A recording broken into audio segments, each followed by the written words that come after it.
Peshawar high court ने बुशरा बीबी की हिफाजती जमानत में 16 जनवरी तक तौसी कर दी है। अदालत ने बुशरा बीबी की इस्तिस्ना की दरखास्त भी मंजूर कर ली।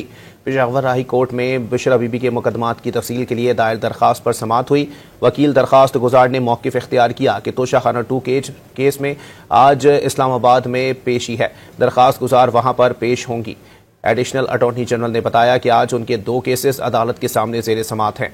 अदालत ने बुशरा बीबी की इस्तिस्ना की दरखास्त मंजूर कर ली। पेशावर हाई कोर्ट ने बुशरा बीबी की हिफाजती जमानत में 16 जनवरी तक तौसी कर दी है। अदालत ने बुशरा बीबी की इस्तिस्ना की दरखास्त भी मंजूर कर ली। पेशावर हाई कोर्ट में बुशरा बीबी के मुकदमात की तफसील के लिए दायर दरखास्त पर समाअत हुई। वकील दरखास्त गुजार ने मौक़िफ़ इख्तियार किया कि तोशाखाना 2 केस में आज इस्लामाबाद में पेशी है। दरखास्त गुजार वहां पर पेश होंगी। एडिशनल अटॉर्नी जनरल ने बताया कि आज उनके 2 केसेस अदालत के सामने ज़ेर समाअत हैं। अदालत ने बुशरा बीबी की इस्तिस्ना की दरखास्त मंजूर कर ली।